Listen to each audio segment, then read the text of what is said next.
लोकसभा चुनाव के लिहाज से राजस्थान की कई सीटों पर इस बार चुनावी समीकरण बदल गए हैं। दरअसल इस चुनाव में कई ऐसे दिग्गज हैं जो इस बार भी चुनावी ताल ठोक रहे हैं, लेकिन नए डंडे और नए झंडे के साथ। चुनावी मौसम में पाला बदलने के बाद राजस्थान की लगभग 5 ऐसी लोकसभा सीटें हैं जहां पर नेताओं के दल बदल ने चुनावी टक्कर को और ज्यादा दिलचस्प बना दिया। चलिए आपको इन 5 सीटों के साथ साथ यहां बदले समीकरणों को भी समझाते हैं। सबसे पहले बात चुरू लोकसभा सीट की। इस सीट पर कांग्रेस प्रत्याशी के तौर पर राहुल कसवा चुनाव मैदान में हैं, जबकि बीजेपी ने पैरा ओलंपियन देवेंद्र झाझड़िया को प्रत्याशी बनाया है। पिछले 2 लोकसभा चुनाव में राहुल कसवा ने बीजेपी के बैनर तले चुनाव लड़ा। उनकी 3 पीढ़ियां बीजेपी में रही। इस बार बीजेपी ने लोकसभा चुनाव का टिकट नहीं दिया तो राहुल कसवा ने पार्टी बदल ली। बीजेपी को छोड़कर राहुल कसवा कांग्रेस में शामिल हो गए। कांग्रेस ने भी दल बदलने के कुछ ही घंटों के बाद राहुल कसवा को चुरू से प्रत्याशी घोषित कर दिया। उधर बीजेपी ने देवेंद्र झाझड़िया के रूप में नए चेहरे को चुनावी मैदान में उतारा है। झाझड़िया के परिवार का अब तक राजनीति से कोई ताल्लुक नहीं रहा। अब जाहिर तौर पर सवाल ये कि मोदी ब्रांड पर चुनाव लड़ रही बीजेपी में इस बार क्या चुरू की जनता पीएम मोदी के चेहरे को ध्यान में रखकर देवेंद्र झाझड़िया को समर्थन देती है या राहुल कसवा का ही पलड़ा भारी रहने वाला है। वहीं नागौर लोकसभा सीट पर चेहरे वही हैं, लेकिन राजनीतिक दल बदल गए हैं। नागौर सीट से बीजेपी प्रत्याशी ज्योति मिर्धा चुनावी मैदान में हैं, जबकि कांग्रेस ने आरएलपी के साथ गठबंधन किया है। आरएलपी से हनुमान बेनीवाल का चुनाव लड़ना तय है।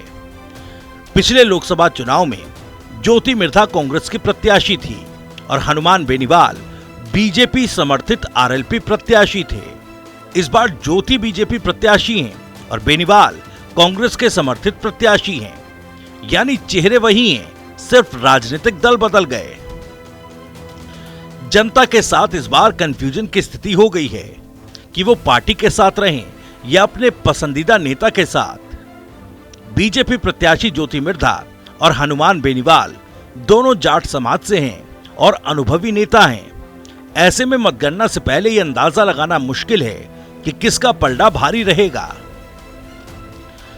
वहीं पश्चिमी राजस्थान की बाड़मेर जैसलमेर लोकसभा सीट भी इस बार रोचक बन गई है।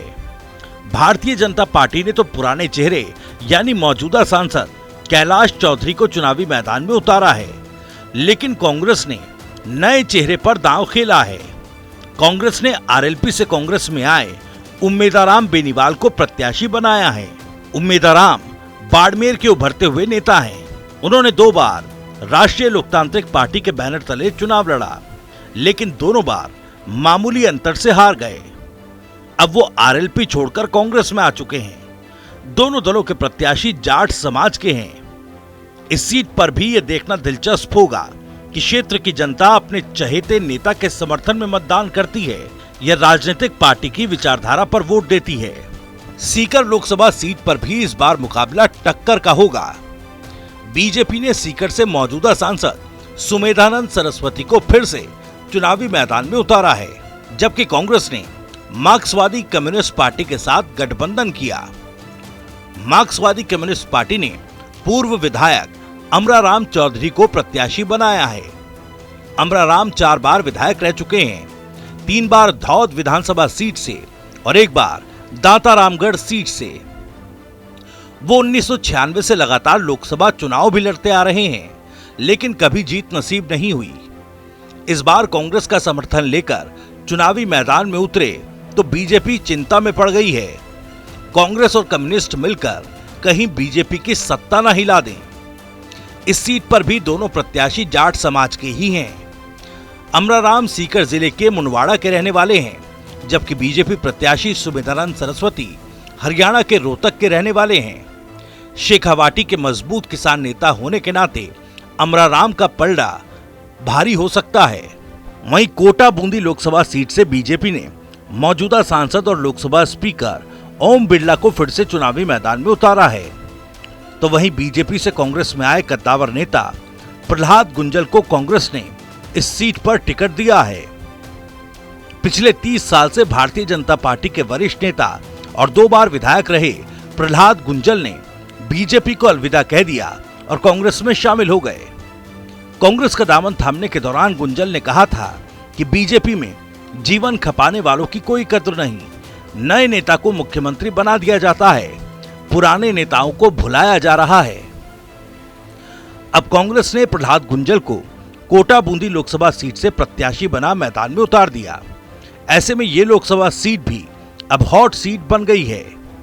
हालांकि ओम बिरला भी मजबूत प्रत्याशी हैं, लेकिन प्रहलाद गुंजल भी कम नहीं है। गुंजल जब कांग्रेस में आए तो हाड़ौती के कई नेताओं ने भी उनके साथ कांग्रेस पार्टी ज्वाइन की।